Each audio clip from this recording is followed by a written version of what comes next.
محمد وآل محمد صلوات. اللهم صل.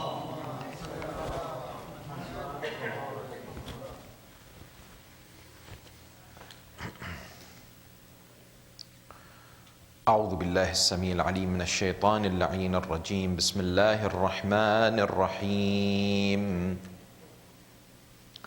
الحمد لله رب العالمين. الحمد لله والحمد حقه كما يستحقه حمدا كثيرا. وأعوذ به من شر نفسي إن النفس لأمارة بالسوء إلا ما رحم ربي. والصلاة والسلام على أشرف الأنبياء والمرسلين خاتم النبيين سيدنا وحبيب قلوبنا وشفيع ذنوبنا أبي القاسم محمد. اللهم صل وعلى أهل بيته الطيبين الطاهرين المعصومين المطهرين المكرمين، واللعنة الدائمة على أعدائهم أجمعين من أول يوم ظلمهم إلى قيام يوم الدين. السلام عليك سيدي ومولاي يا أبا عبد الله، وعلى الأرواح التي حلت بفنائك. عليك مني سلام الله أبدا ما بقيت وبقي الليل والنهار، ولا جعله الله آخر العهد مني لزيارتكم. السلام على الحسين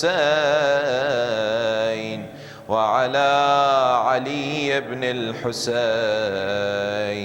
وعلى أولاد الحسين وعلى أصحاب الحسين جميعا ورحمة الله وبركاته.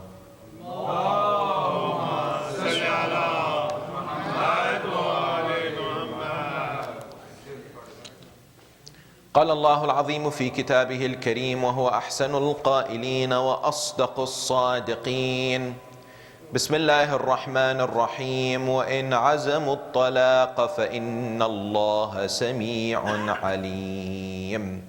آمنا بالله. صدق الله العلي العظيم. For the purification of the souls and the enlightenment of the hearts, and for the hastening of the reappearance of the awaited Savior Ajjallahu Ta'ala Farajahu Sharif, enlighten your souls and the atmosphere with the recitation of salawat upon Muhammad wa ali Muhammad. Allahumma salli ala Muhammad wa ali Muhammad. Respected elders, brothers and sisters, Salamun alaykum wa rahmatullahi wa barakatuh. It's a dreaded D word that many married and non-married individuals fear.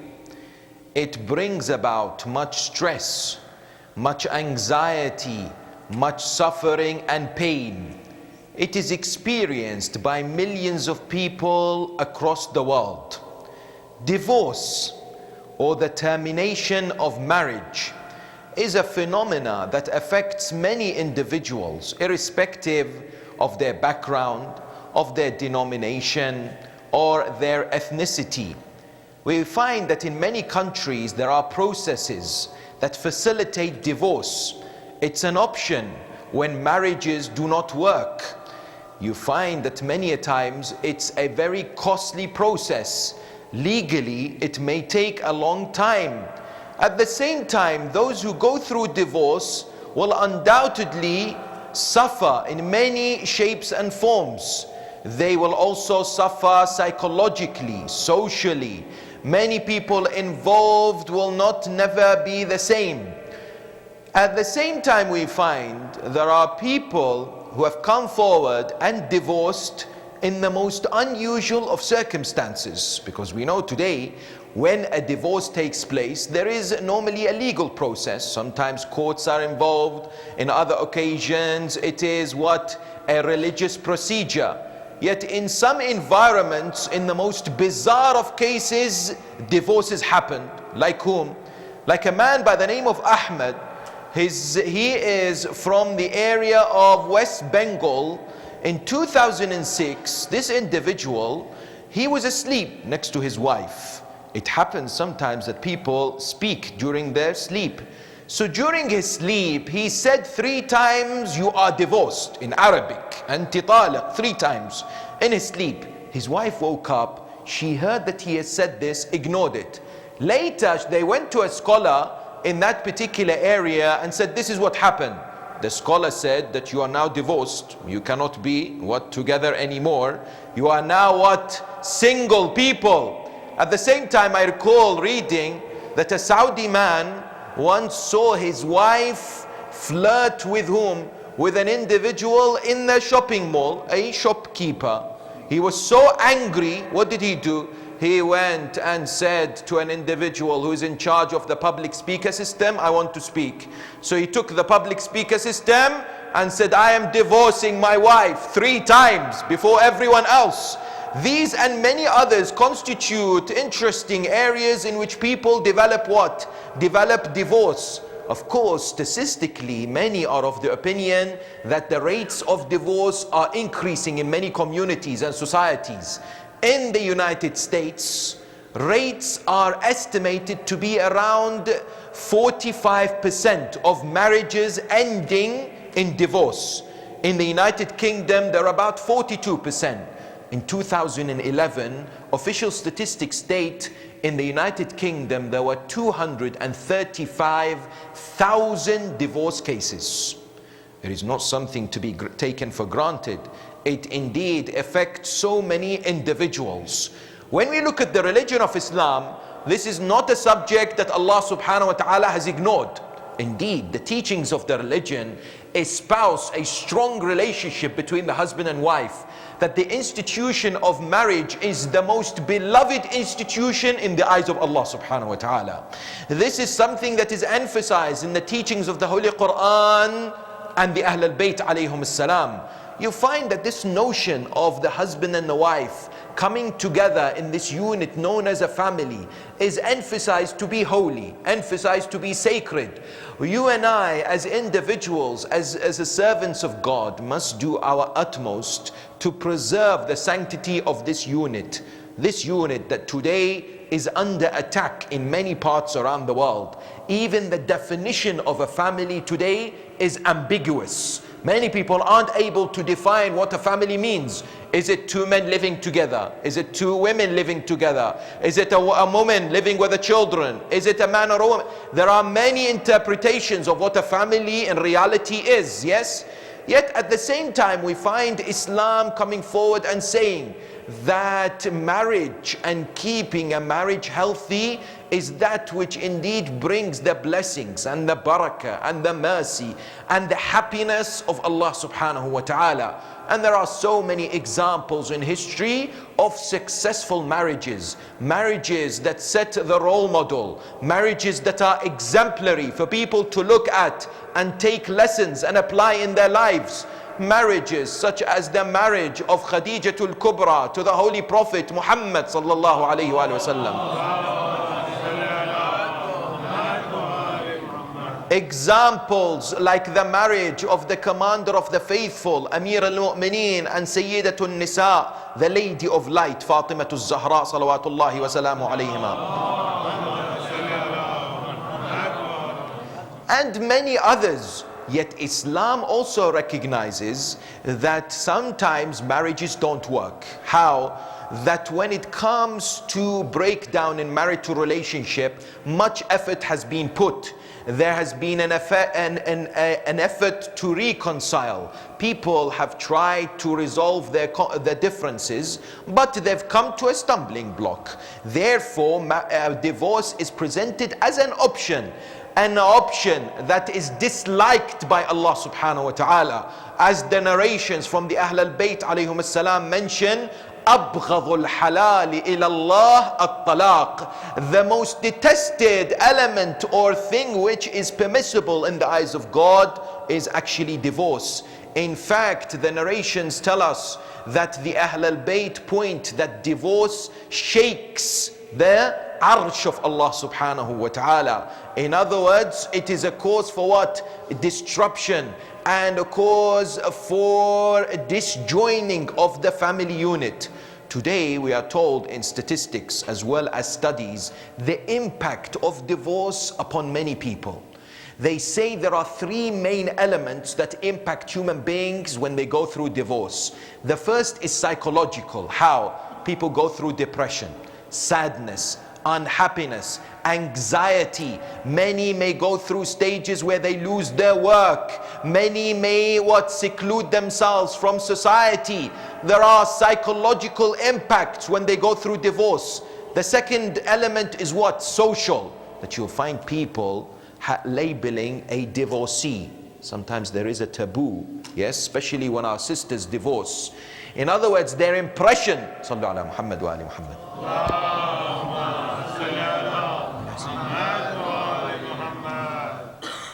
The impression that certain individuals give to the divorcee is what? Is that they may never marry again. Why? Because they have a negative picture of what marriage is all about.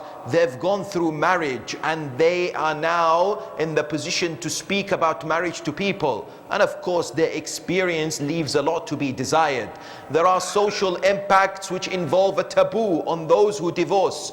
But arguably one of the most devastating impacts of divorce is what? Is the impact on children.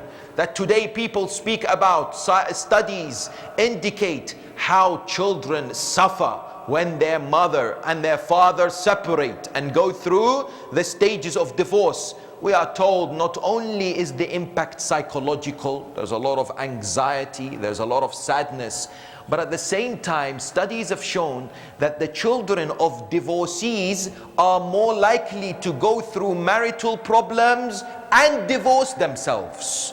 So it has a long-term impact. It is also shown in studies today that they will underachieve in their education. They will also go through what? Substance misuse. They will what? Barricade themselves away from society. All this and more is found when it comes to what? When it comes to the impact and the way divorce, talaq, has upon individuals in society. The religion of Islam discusses talaq.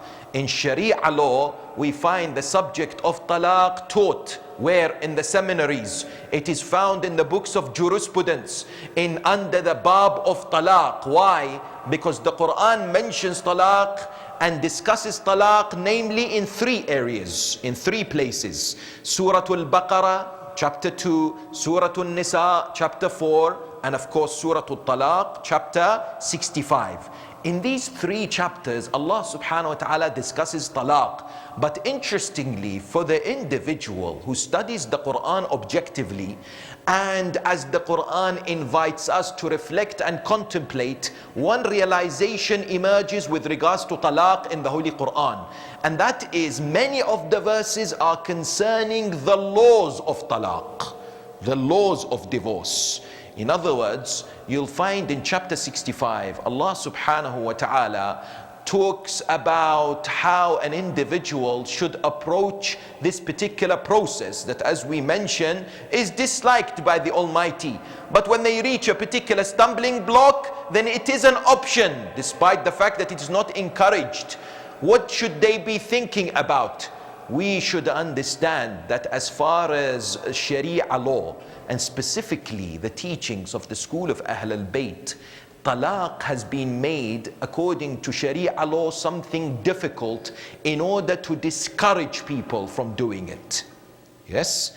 Because I remember I took part in a television program a few months ago with a respected scholar who I have a lot of admiration and respect for, from our brothers the Ahl Sunnah. We did a joint program in a British television channel.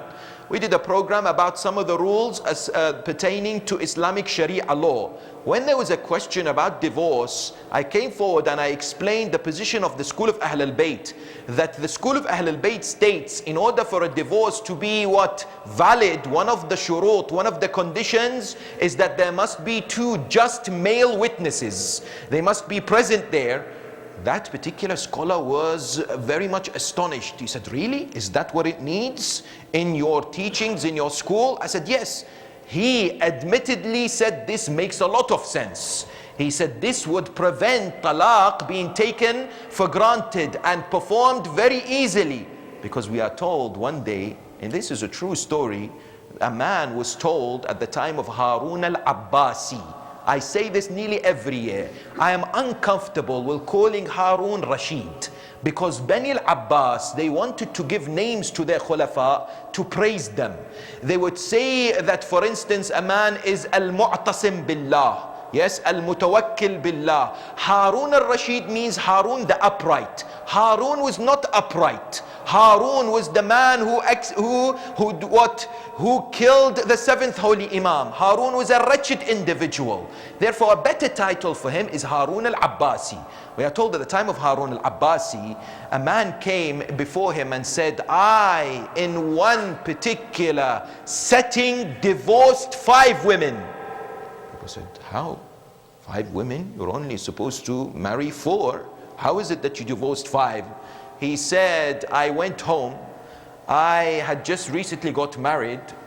Therefore, I looked at this first wife of mine that I recently got married to, and I saw that she hadn't prepared any meals. I was angry with her. I said, you are taliq, or divorced.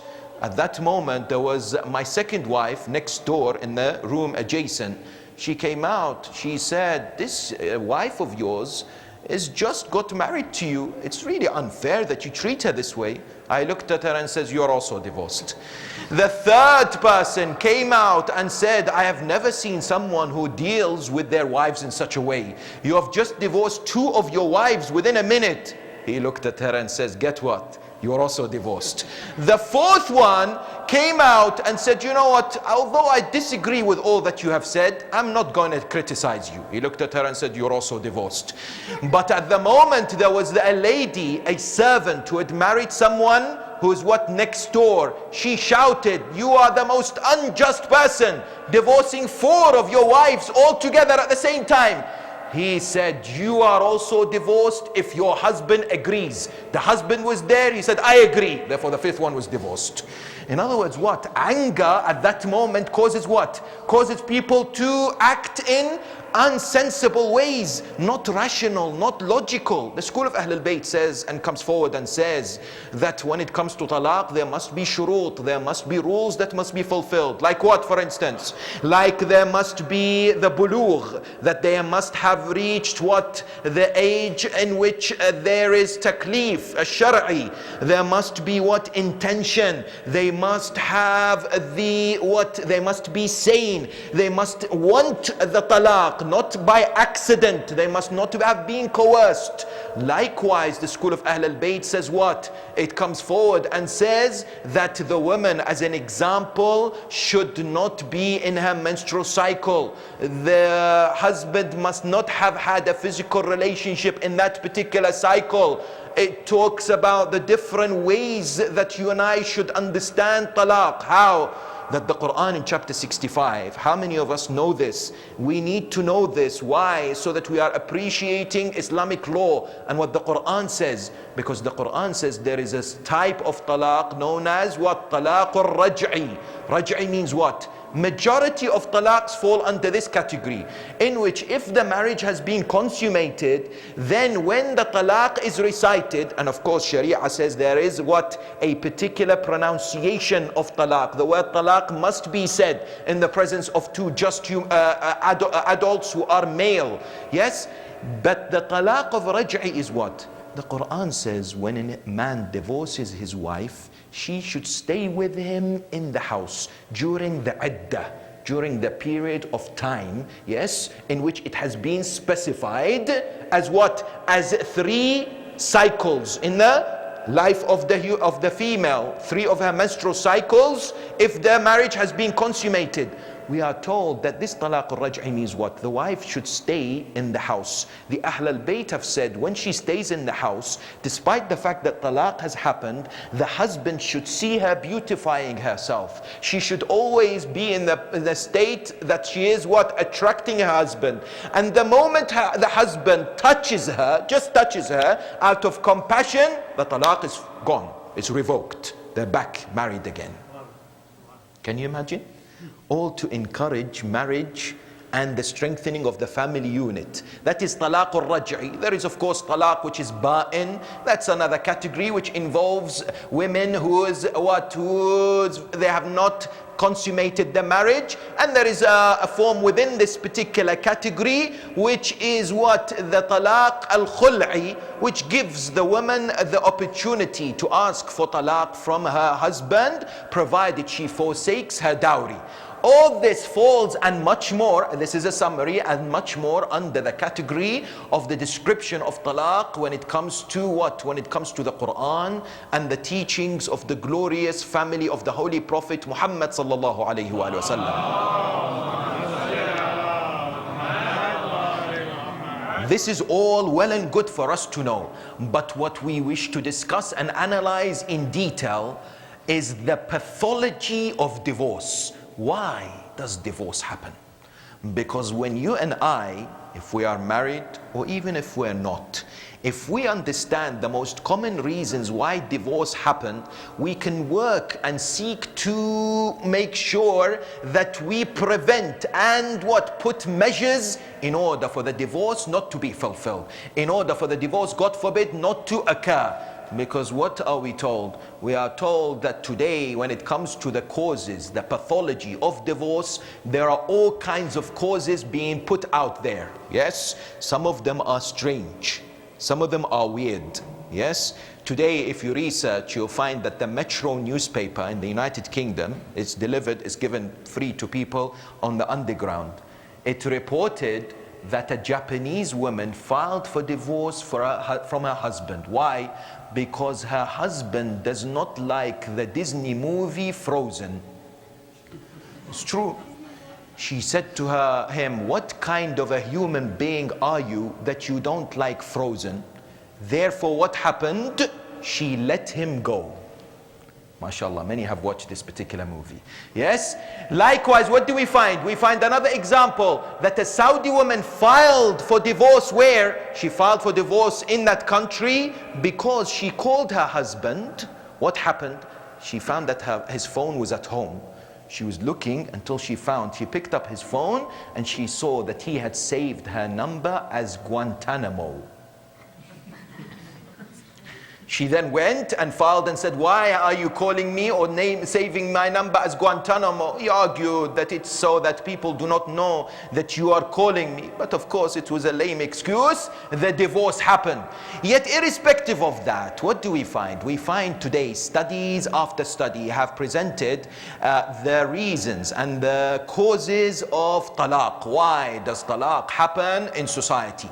I would like to ask for your patience as I go through 10 reasons, and some we discuss more in detail than others, but these 10 reasons or the pathology of divorce, I would like to humbly ask those who are married especially, as well as those who are not married at the second level, to make note of these 10.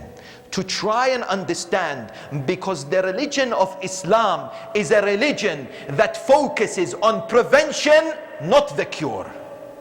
Yes, prevention more the cure. Yes, the cure is there, but Allah subhanahu wa ta'ala says, La taqrabu zina. Don't even think about fornication. In other words, when you and I seek to protect our family unit, when we look at why divorce is happening in societies such as this, and in the Middle East, and in India, Pakistan, and other countries, we begin to develop what? We begin to develop an understanding of what is it that you and I should stay away from. The number one cause for divorce in certain areas around the world, and number two in other parts, is domestic violence.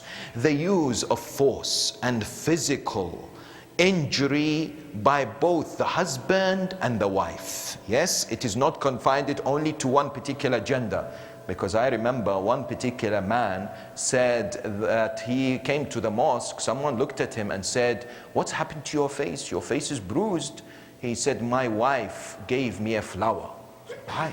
How could she give you a flower and this causes? He said, "She did not only give me the flower, she gave me the vase that's in it." Yes, the flower that's in it. In other words, she threw it at me. Sometimes there is what? It happens on both sides. The idea of physical abuse, domestic violence is the cause that we are told that brings many into what? The decision. The reason that many come to the decision of divorce. 40%, we are told, approximately, of divorce cases in many parts of the world are due to what? Due to domestic violence. Now, let me ask you a question. As a Muslim community, as the followers of Ahl al-Bayt, many ask the question, why do men hit their wives? Primarily, and other way round to a lesser extent. Why does it happen? Number one, sometimes it's to do with the culture. Number two, it's to do with what? With the tendency that people have developed after noticing that this happens where? In other households. Or they have seen it occur within their own parental setup. In other words, when they were young, they saw their father abuse their mother physically. There was domestic abuse fulfilled during their childhood, so they understood or learned that it's normal for people to strike or to hit their wives. Number three, sometimes some of our brothers have memorized certain verses of the Quran, and some of our brothers have memorized perhaps one of the verses, which is Surah An-Nisa, verse number 34. They come forward and they say, this particular verse gives us the green light to strike our wives. Let's look at this particular verse in detail. Of course, it's not only this verse, because some of our brothers from other schools, they cite a hadith, such as the one that is narrated in Imam al-Bukhari's Sahih, in which the wife of the Prophet Aisha says, the Prophet used to hit me by squeezing my chest. In other words, some people utilize some of these particular narrations. Yes, likewise in tabaqat of whom? In the tabaqat of Ibn Sa'd, we are told that one day, in this famous book that is followed by many Muslims today, we are told that the companions were outside the house of the Holy Prophet. They waited for Rasulullah to emerge, to come out, but he didn't come out. So what did they do? They left. The only person who stayed was the second Khalifa. He went inside, he saw the Prophet upset. He said to him, "Ya Rasulullah, why are you upset?" He said, "Well, it's affairs to do with my wives. They are asking me things that I am unable to fulfill." He said, "Ya Rasulullah, let me tell you with what I do with my wife. My wife, Safiya bint Thabit, sakaktuha sakka. I slapped her so strong on her cheeks to the extent that she fell onto the ground." Beat them, strike them. So what happens? These and many of similar ahadith are used to justify domestic violence when it comes to the household. How do we respond? What is this verse that Allah subhanahu wa ta'ala has mentioned in Surah An-Nisa? This verse is in reference to the concept of nushuz. It requires your attention, slightly technical, but we need to have knowledge of the Holy Quran, because we as the followers of Ahl al-Bayt should be the most versed, well-versed individuals when it comes to the Holy Quran. Why? Because we have the glorious family of the Prophet who interpret the Quran and are the only ones who have the knowledge of the Quran. We should be in that position, yes? So the Quran comes forward and says, وَاللَّاتِي تَخَافُونَ نُشُوزَهُنْ. What's nushuz? Nushuz is in reference to the disobedience of a wife to fulfill her responsibilities to her husband. Namely, sexual responsibilities, the intimacy, yes? Some of the ulama say also if she leaves the house without the permission of the husband, because that's his right. In other words, the wife cannot leave the house without the permission of the husband unless he's given her normally the permission, and in some instances he asks her not to. But mostly nushuz is when she refuses to take part in the intimacy between the husband and the wife. Allah subhanahu wa ta'ala says there are 3 stages to deal with this. When people find that their wives are not responding, not because of a medical reason or a religious reason, just simply they just don't want to have this particular relationship. Allah says, فَعِظُوهُنْ, speak to them kindly, advise them. One of the ulama says, this means what? Put happiness in their hearts, change the mood. Yes? The Prophet of Islam, Rasul al-A'zam Muhammad sallallahu alayhi wa alihi wa sallam, he says, I am surprised by a man who strikes and beats his wife, yet wants to what? Wants to sleep with her at night. It's very difficult not to what? To understand the psychology that goes by it. We are told in the Quran, فَعِظُوهُنْ, speak to them, words, kindness. Yes? وَهْجُرُوهُنَّ فِي الْمَضَاجِعِ. The second level is turn the other side in bed, which shows your displeasure. Or some of the ulama have said, separate, go from one bed to another bed. Don't necessarily sleep in one bed. That's the second stage. If these two don't work, then the Quran says, وَضْرِبُوهُنْ. Now, number one, people have used this verse, those who are Islamophobes, those who wish to distort the message of the religion of Islam, they've said this is the wife beating verse. Wrong. Yes, this is not the wife beating verse. Why? Because beating denotes something which is continuous. As we will see now, there are interpretations that have been presented from the school of Ahl al-Bayt as to what وَضْرِبُوهُنَّ means. The first thing that we have to understand is the narration from the holy fifth Imam, Imam Muhammad al-Baqir, salawatullahi wa salamu alayhi. That is with reference to the fact that if you are to display this particular sentiment, and it is what? It is to show that the husband is unhappy, you should use a miswak. What's a miswak? It's the small piece of stick that you used to use for cleaning of the teeth. Tell me, when you pick up a miswak and you hit someone with it, does it hurt? But it's more symbolic to say that what? You are not happy. Number one. Ulama say, number two, it must not injure the wife, must not leave a mark, must not cause any bleeding or bruises. Otherwise, what? There is a penalty to pay. Number three, some of the ulama have said it is only permissible, this light striking, light, only permissible if the wife's nushuz leads to adultery, or the wife, God forbid, is committing adultery. Number four, ulama come forward and say what? They say that this particular action, what? Sometimes it is better, according to some of the ulama, I saw this ruling, it is better to divorce than to use any force whatsoever against the wife. Yes, some of the ulama say.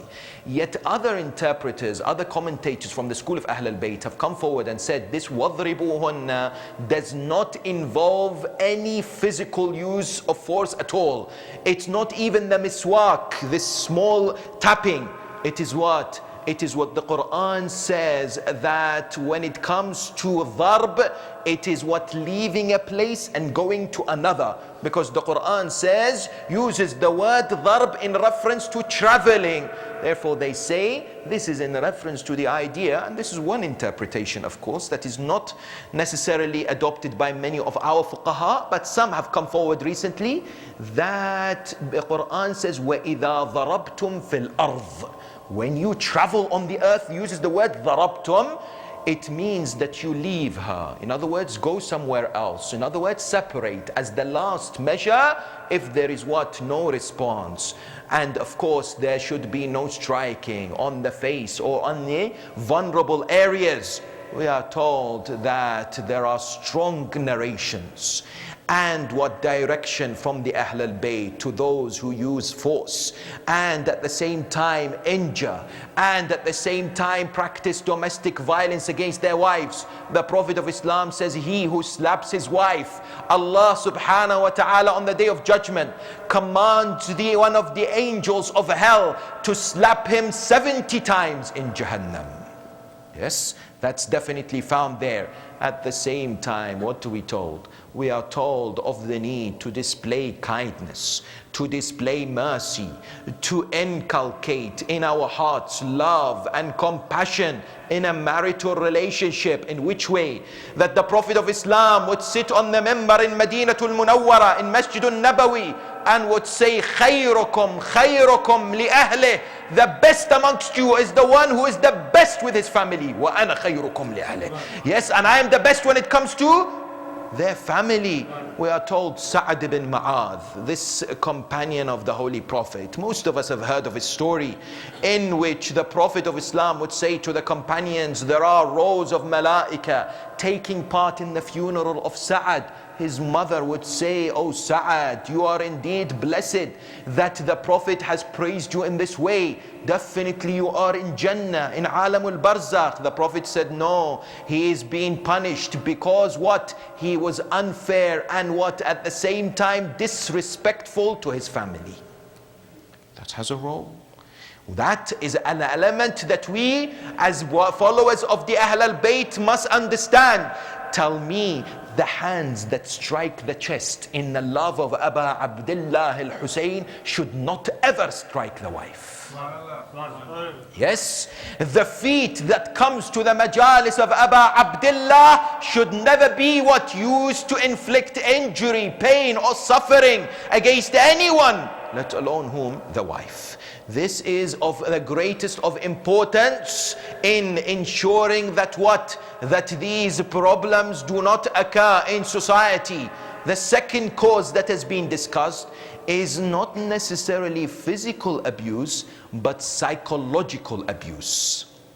How do we understand this? Psychologists today, they say there are different types of psychological abuse that both the husband and the wife practice or perform when it comes to marital relationships.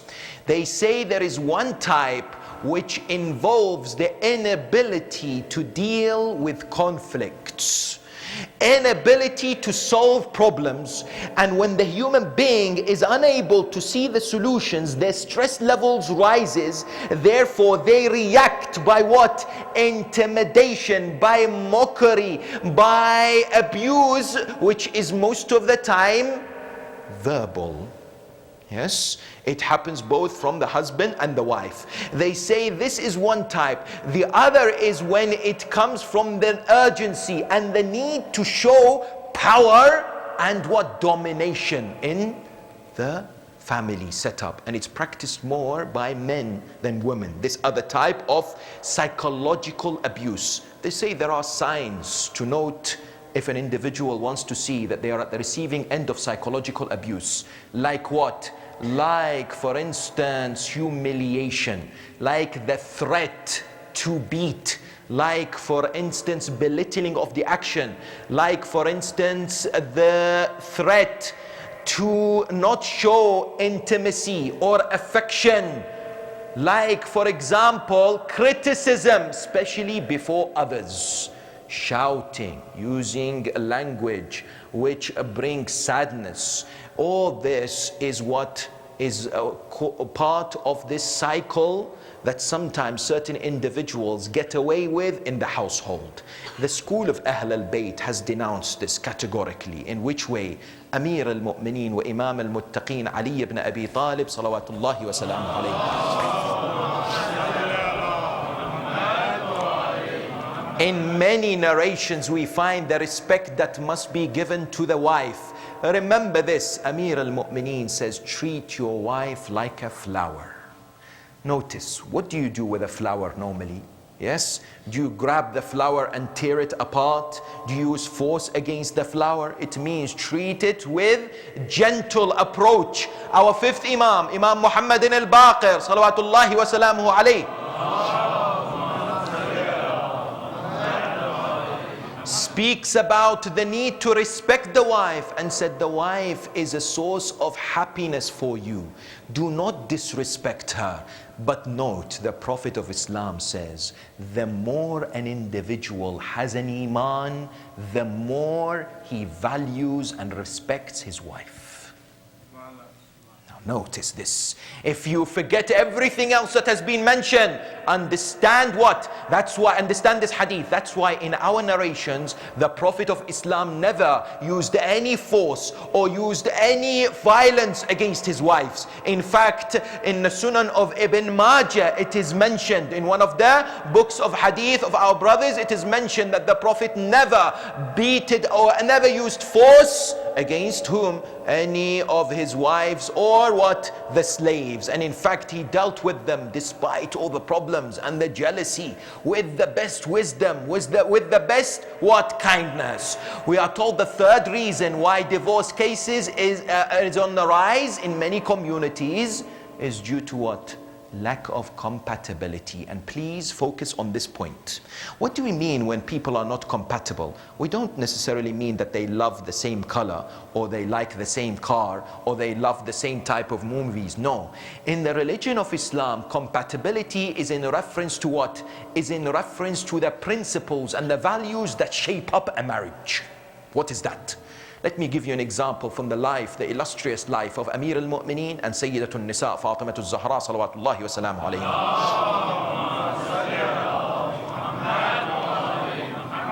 That what do we find? We find that a man comes to the Holy Prophet and says, Ya Rasulullah, I'm hungry, there's no food. The Prophet sends a message to his wives. Do you have any food?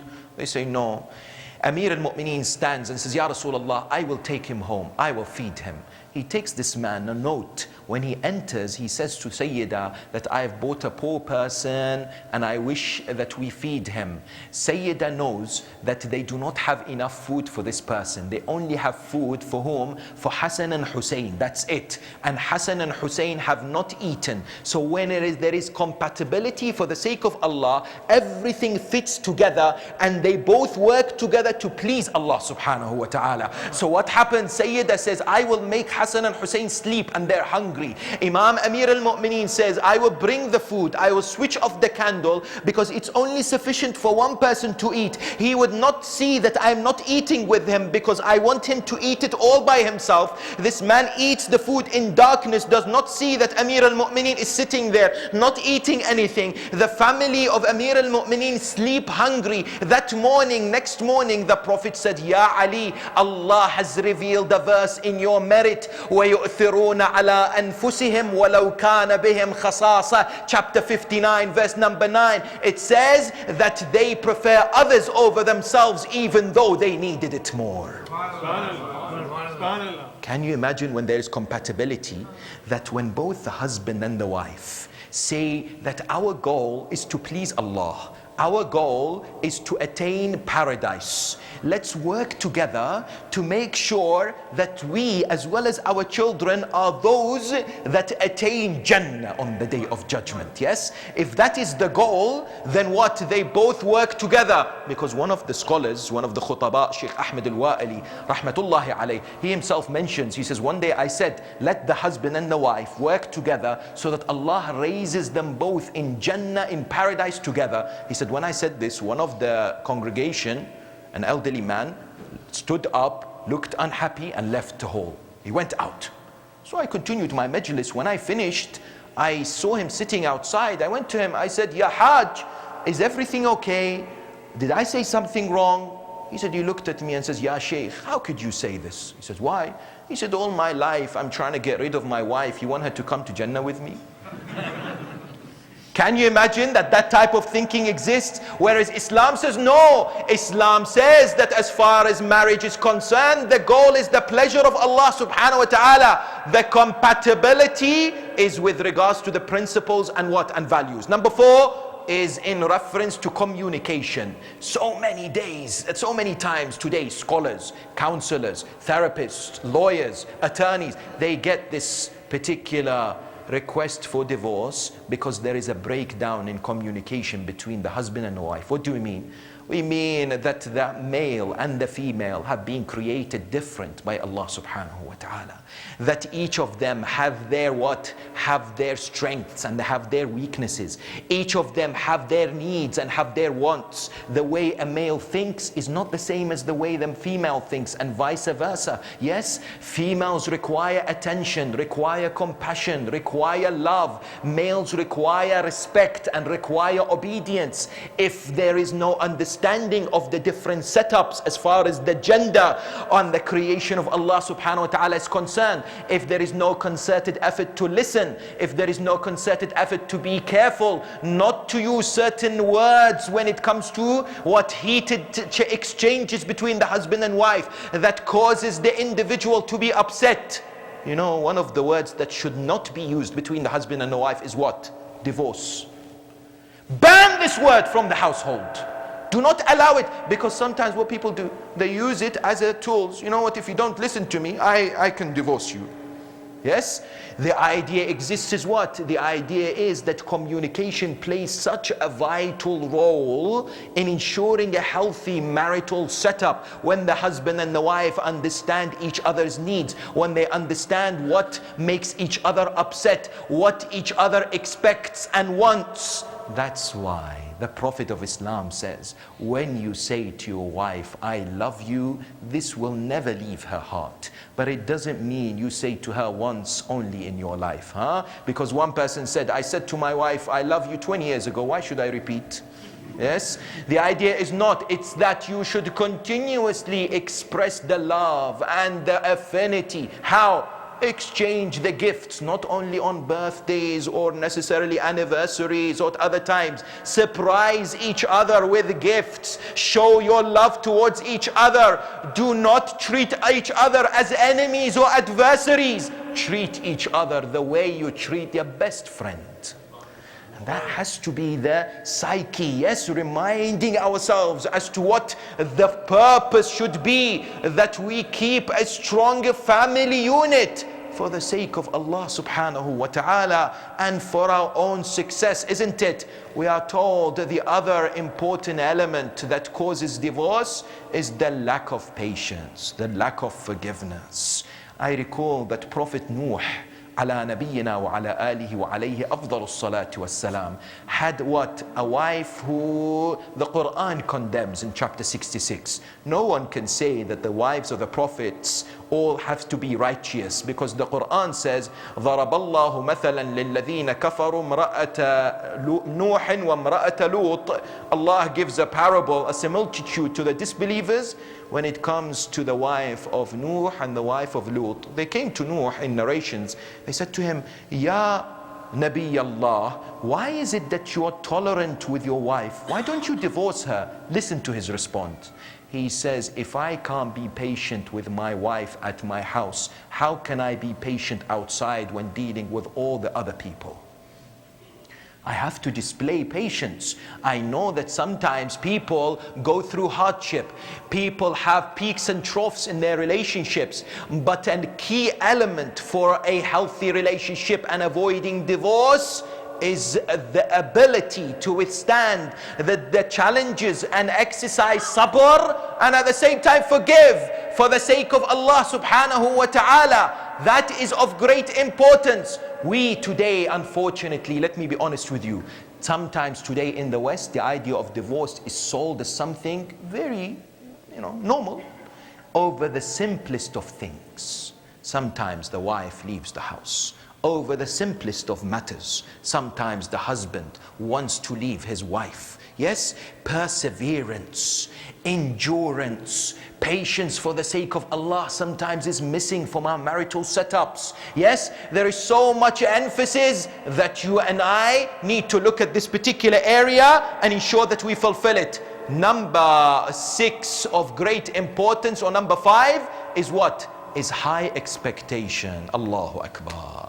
This is where what the famous subject and the area of social media, as we mentioned, comes into play. That people often compare their situation with others. They look at what others have, and therefore they have this high demands. As far as husband or wife is concerned, they place this burden upon the other.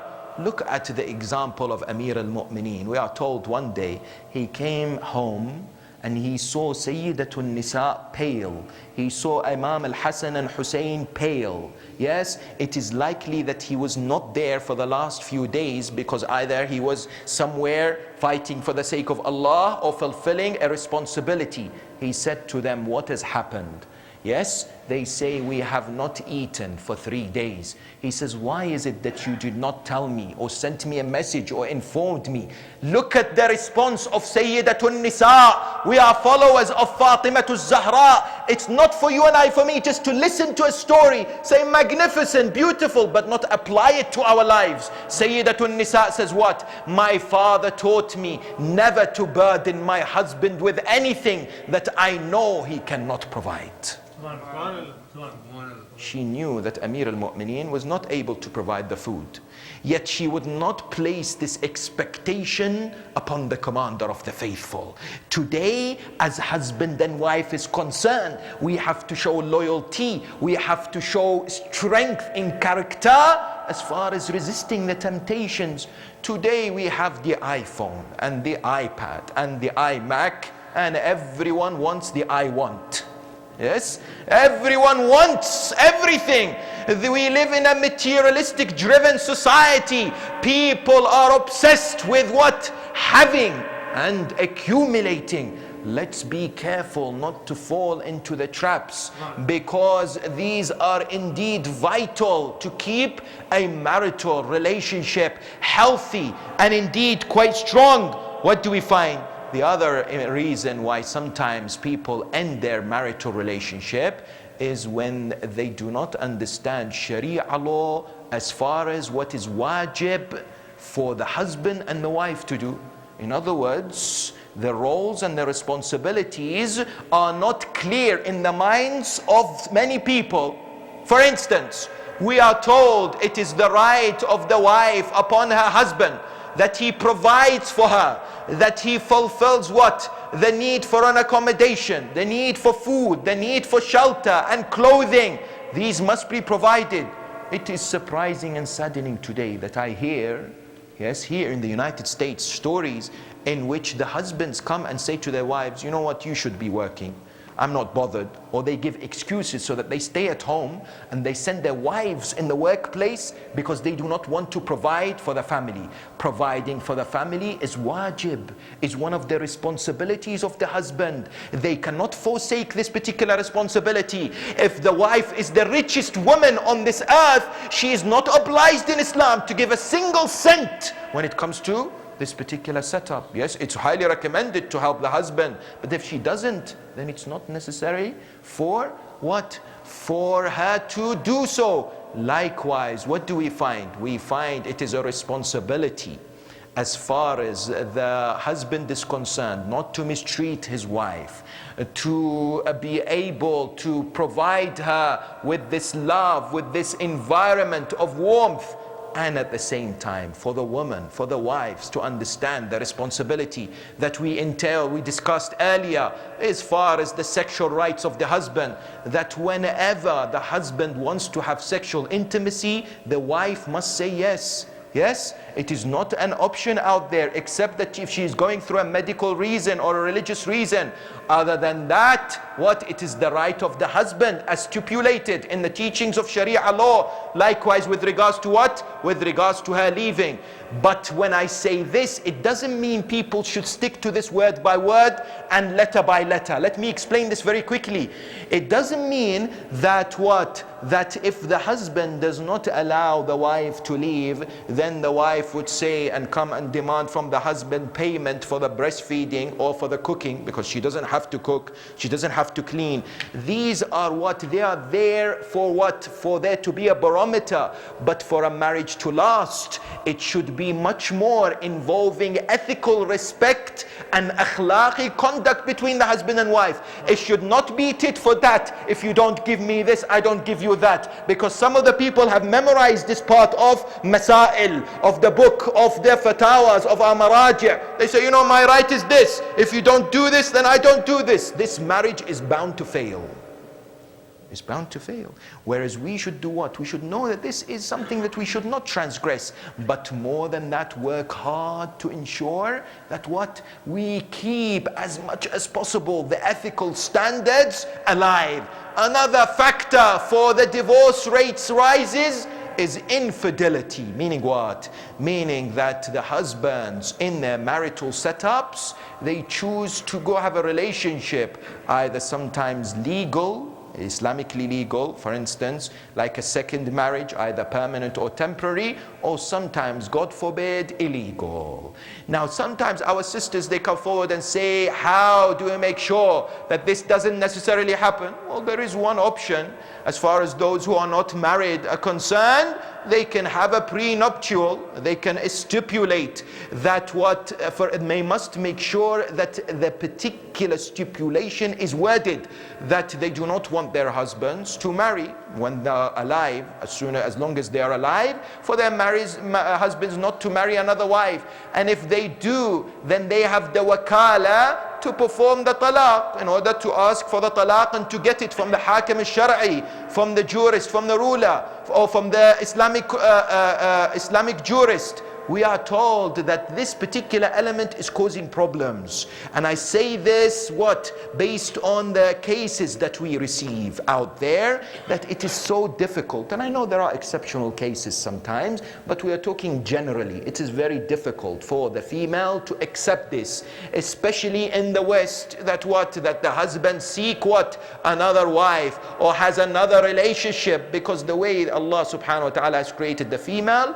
she wants the husband just for herself. Another reason that we are told is cited is family interference. Some of our brothers, they complain.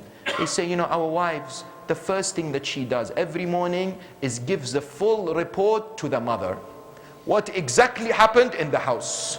Yes? Every day, all the asrar, all the secrets are given away. This is hugely problematic, that we are told. And I give you this. In a gathering with Ayatollah al-Uzma, Al-Sayyid Ali Sistani, Hafidhahullah, private gathering. We were sitting with him and I heard this from him directly. He said one of the reasons why divorces are happening, especially in the West, he said, get this message across. It's because too many times secrets are being told to others, which causes jealousy, which causes hatred, fragmentation, separation, the husband and wife looking at others, imagining other things. When people disclose matters which are only supposed to be kept within the four walls of the house. This is very, very important, that when it comes to the husband and wife, they have to have an agreement. These issues must not be disclosed only by the permission of the husband. When it comes to the family, they have an important role. Yes, they can mediate, but only when the husband and wife are not able to resolve their differences. The differences should be resolved first and foremost by themselves. Today we have too much interference sometimes from both sides, because what happens? When they complain to them, they naturally sometimes take sides. They take one side over the other. And that's why we're told that when it comes to families, yes, they have an important role, but they must act with justice and adala. If there is a problem, irrespective if this problem is from the man or from the woman, they should take the side of the haqq, but not to fuel and place more hatred, but with the intention to bring them closer together. Can you imagine if the wife complains to the mother, my husband, he stays up late, he does not come back. The mother should say what to her daughter? The wrong answer is, I can't believe you're standing this. How could you be tolerating this? That's the wrong answer. That's fueling her more. The right answer is, my daughter, don't worry. Be patient, treat him nicely, in a nice conversation, mention this, ask him, yes, provide this love and compassion to him, because the objective should be for the parents, for the marriage to what? For the marriage to last and to be strong and to be a model in society as the Ahl al-Bayt wanted it. Not that because, my son or my daughter is complaining, how dare their husband or their wife treat them in this way. The husband, the father and the mother from both sides should be the champions of keeping the marriage strong and healthy. Very important role they play. And finally, the 10th reason why today we are told divorces happen is because of financial burdens. Burdens that sometimes people go through. They are unable to, for instance, work. They are unable to provide for their family. And that's why loyalty at difficult times is one of the most important characteristics for both the husband and the wife. Because not all of us go through rosy times all the time. We go through difficult times. Sometimes we go through hardship. Sometimes we go through situations in which we would like to avoid, but we cannot help it.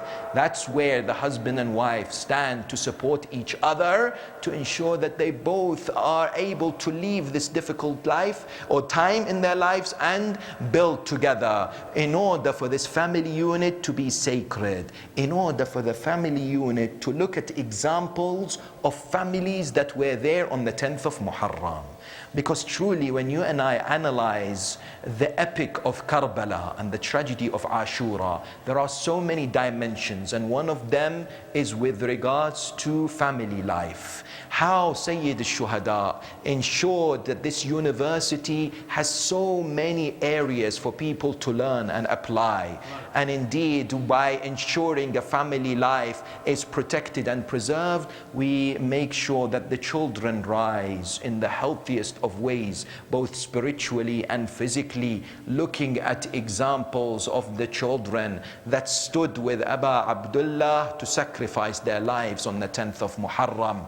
And one of those was the son of Al-Hasan al-Mujtaba by the name of Qasim. Yes, this wonderful young man, Qasim, who according to the narrations was 12 or 13 years of age.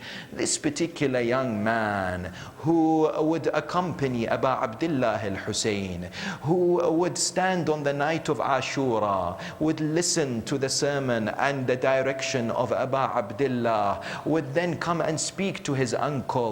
His uncle would say to him, "Oh Qasim, how is death in your eyes?" Qasim would respond, would say, "Oh my master Aba Abdullah, it's sweeter than honey." Yes, that Qasim saw in Imam al-Hussein a man who is truly saving the religion of Islam. Therefore, even though he was young, even though he never had a chance to enjoy his life, he would want to sacrifice himself for the sake of the religion of Islam. That's why on the 10th of Muharram, when he heard his uncle cry out, "Ala hal min nasirin yansuruna, ala hal min mughithin yughithuna," is there anyone who will help us? Is there anyone who will assist us? And the narrations tell us that Qasim came to Imam al-Hussein saying to him, "Oh my uncle, allow me to go to the battlefield. Allow me to fight. I cannot bear hearing you calling for assistance and no one supporting you." Imam al-Hussein would look at him. He would say, "Bunay Qasim, anta wadi'atu akhi al-Hasan." You are the son of my brother Hassan. I cannot see you go to the battlefield and killed in this way. Go back. Notice Qasim was so upset. His heart was pumping in anticipation to fight. But now he returns back to the tent. He looks at his mother. "Oh mother, I do not have permission to fight in the battlefield." His mother Ramla would come out. She would say, "Take this letter, show it to Aba Abdullah." Qasim takes the letter. Yes, she goes to Imam al-Hussein. Imam takes the letter, opens it. It's the letter from Imam al-Hasan al-Mujtaba. It says, "My brother Aba Abdullah, I am not there on the 10th of Muharram to help you. I am unable to assist you in person, but please accept my son Qasim as a sacrifice on my behalf. Allow him to fight in the battlefield." Imam al-Hussein weeps and cries. They hug. He hugs al-Qasim. He says, "If you're about to go, then go and get ready and bid farewell to the women of the Ahl al-Bayt." Qasim returns back to the tent. He goes to a box that was preserved. It has the aba of his father. It has the amama, the turban of his father. It has the sword of his father. He puts all this on.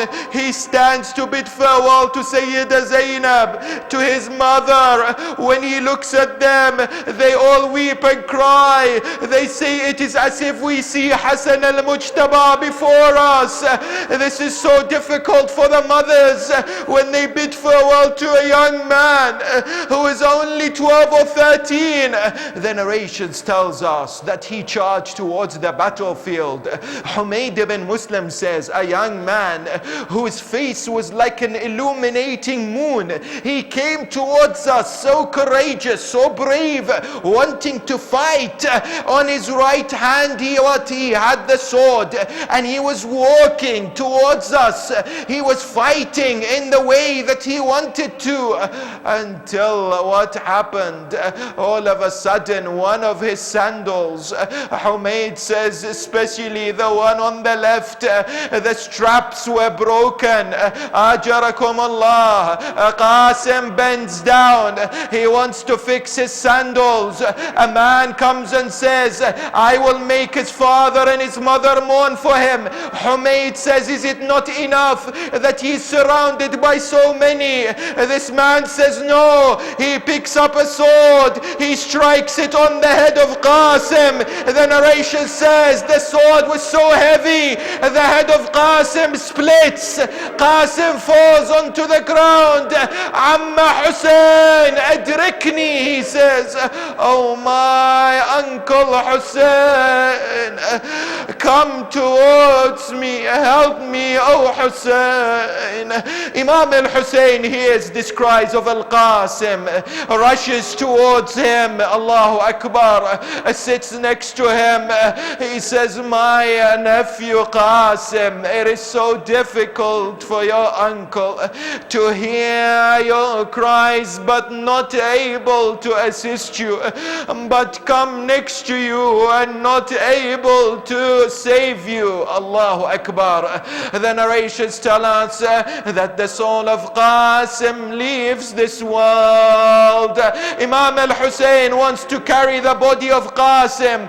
He picks up the body. Some who saw him saw that he was dragging the body. His back was nailed down, that the feet were dragging. Why? He was under so much pain to see this young man being treated in this way. He brings the body of Qasim, places him next to the body of Ali al-Akbar. On one side he looks at Ali al-Akbar's body torn into pieces. On the other he looks at Qasim and his head split into two. At that moment Sayyida Zainab, what does she do? She says, oh my brother Hussein, the mother of Qasim wants to mourn him. The mother of Qasim wants to cry for him. I tell you, what was the mother of Qasim thinking to see when she entered the tent? Imam said, let the women come, let them mourn. They entered the tent and saw the bodies of Ali al-Akbar and Qasim in such a way, they threw themselves on the bodies. They began to cry, wa Qasima, wa mazluma, wa shahida. ألا لعنة الله على القوم الظالمين وسيعلم الذين ظلموا أي منقلب ينقلبون والعاقبة للمتقين وإنا لله وإنا إليه راجعون.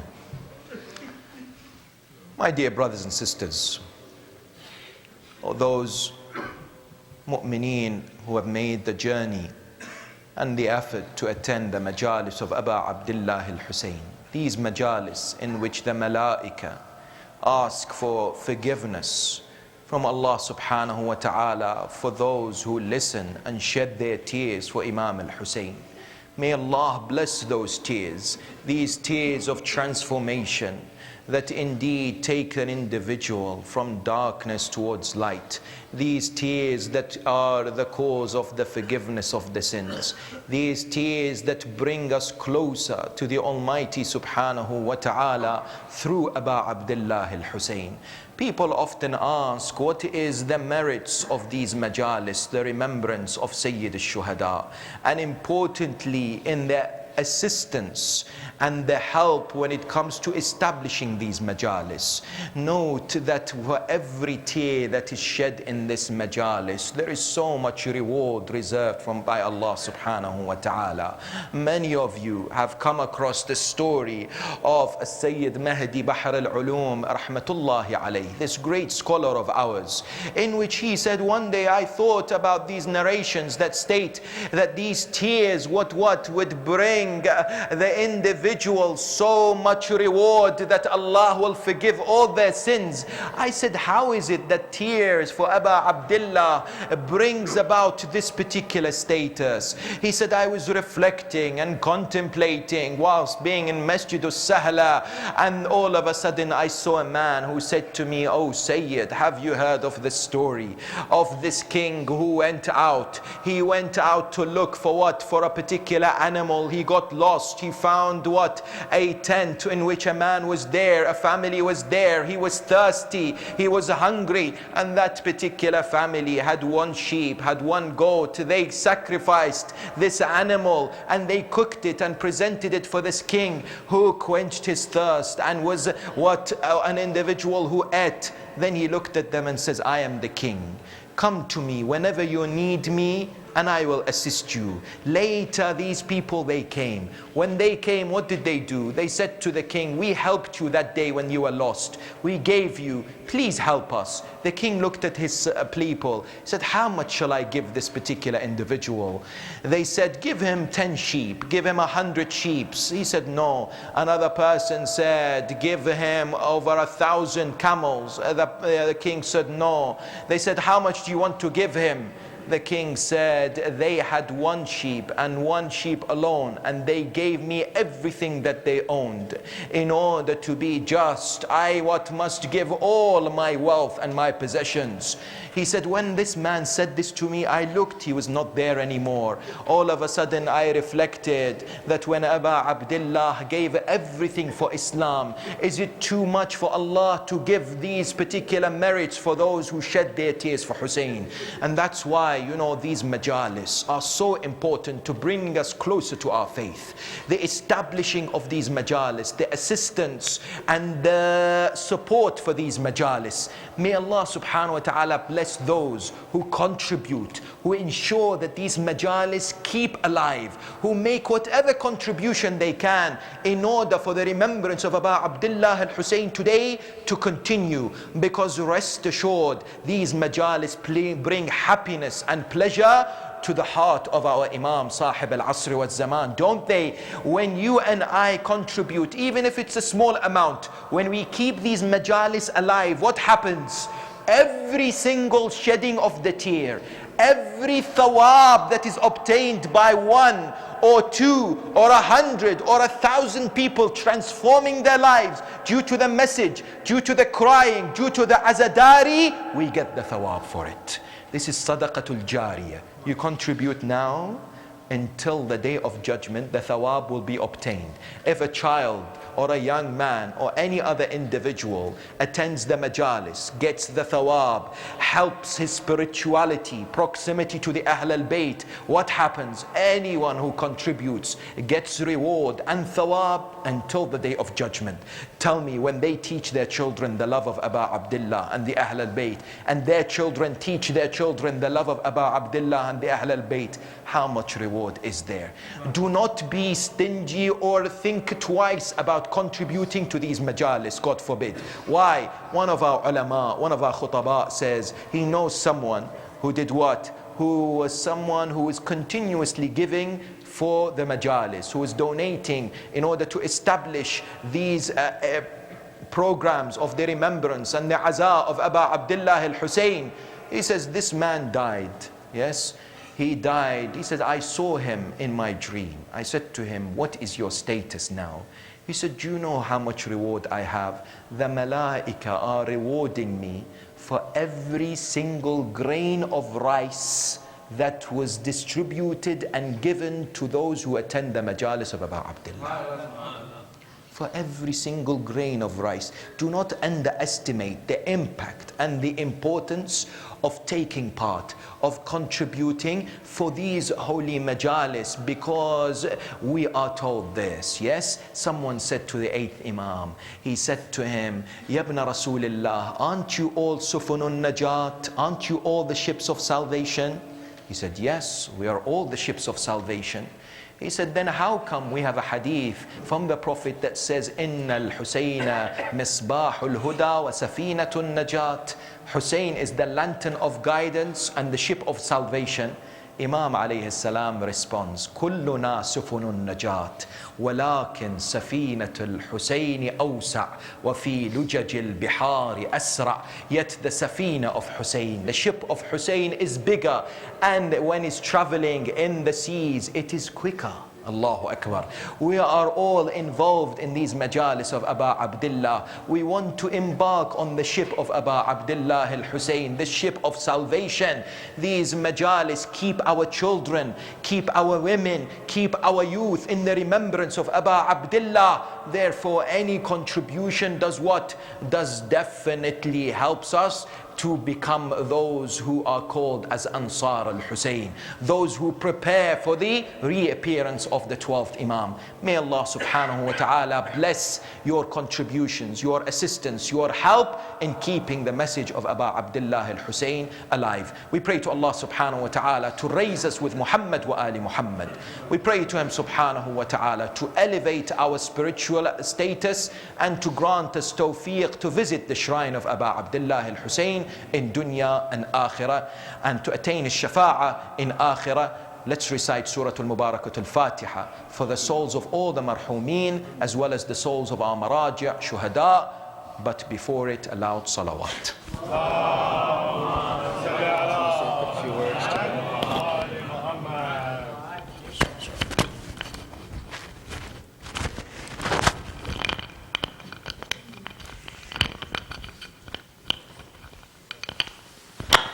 Brothers and sisters, before we get up, initially our plan was to only have Sheikh Ali do the fundraising, but just a couple of words we wanted to say on behalf of the management. First, we wanted to thank everybody who has participated and has given so much.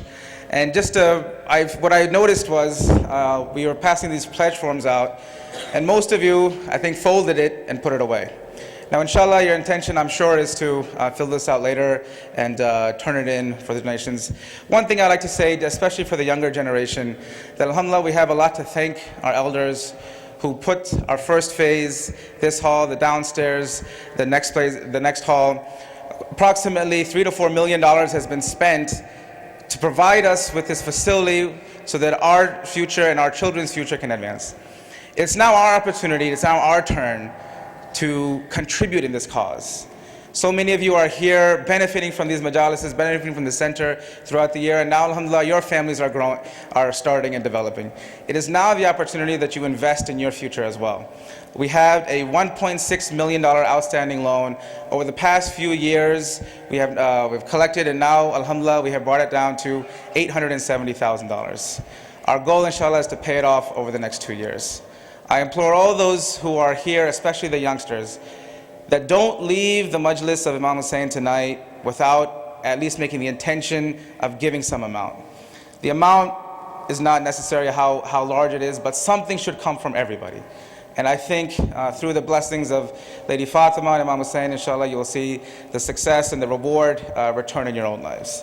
I will not take too much more time, and inshallah now we'll begin the matam. Please stand up. Ya Hussein, Ya Hussein, Ya Hussein, Ya Hussein, Ya Hussein, Ya Hussein, Ya Hussein, Ya Hussein, Ya Hussein, Ya Hussein, Ya Hussein, Ya Hussein, Ya Hussein, Ya Hussein, Ya Hussein, Ya Hussein, Ya Hussein, Ya Ya Hussein, Ya Hussein, Ya Hussein, Ya Hussein, Ya Hussein, Ya Hussein, Ya Hussein, Ya Hussein, Ya Hussein, Ya Hussein, Can you hold this? Ya Hussein, Ya Hussein, Ya Hussein, Ya Hussein, Ya Hussein, Ya Hussein, Ya Hussein. On the pieces of Qasim, they cried,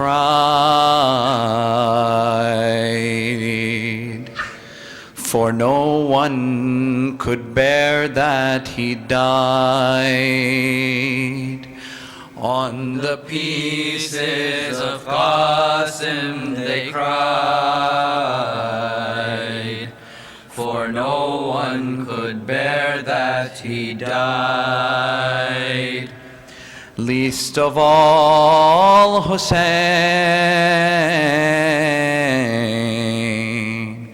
least of all Hussein, least of all Hussein, least of all Hussein. On the pieces of Qasim they cried, for no one could bear that he died. On the pieces of Qasim they cried, for no one could bear that he died. Least of all Hussein, least of all Hussein, least of all Hussein, least of all Hussein. O lovers of Hassan, come near as I narrate to you his dear. He was left to defend the Imam and to protect the deen of Islam. He was left to defend the Imam and to protect the deen of Islam. So Qasim approaches Hussein in a moment of tremendous pain. The rose of Hassan asked to fight, but how can Hussein risk his life? The rose of Hassan asked to fight, but how can Hussein risk his life? On the pieces of Qasim they cried, for no one could bear that he died. Least of all Hussein, least of all Hussein, least of all Hussein, least of all Hussein. He was of his brother a trust. Hussein could not see him in dust. O Qasim, my son, take a breath. I ask you, how do you view death? O Qasim, my son, take a breath. I ask you, how do you view death? His answer we must always keep. His answer caused angels to weep. You know, uncle, I love honey, but death is sweeter than honey. You know, uncle, I love honey, but death is sweeter than honey. On the pieces of Qasim they cried, for no one could bear that he died. Least of all Hussein, least of all Hussein, least of all Hussein, least of all Hussein. I love you, but Qasim, my pride. For women you must stay behind. So Qasim goes back to his camp, his face full of tears and so damp. So Qasim goes back to his camp, his face full of tears and so damp. His mother said, why do you cry? He said, for Hussein I can't die. Farwa pulled out a letter, hoping this would make it better. Farwa pulled out a letter, hoping this would make it better. On the pieces of Qasim they cried, for no one could bear that he died. Least of all Hussein, least of all Hussein, least of all Hussein,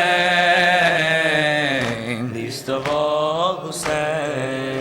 When Mawla saw who it was from, his entire body went numb. He had to let Qasim go fight. The young nephew's face became bright. He had to let Qasim go fight. The young nephew's face became bright. Hussein gave him turban and cloak. Seeing him, Lady Zainab broke. To aunties and mother, farewell, as Qasim comes out of his shell. To aunties and mother, farewell, as Qasim comes out of his shell. On the pieces of Qasim they cried, for no one could bear that he died. Least of all Hussein, least of all Hussein,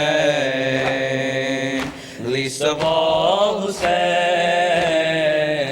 least of all Hussein. The lion of Hassan so brave, he sent 35 to the grave. Then Qasim, his armor so large, saw cowardly enemies charge. Then Qasim, his armor so large, saw cowardly enemies charge. They struck Qasim from every side. Oh, uncle, help me, Qasim cried.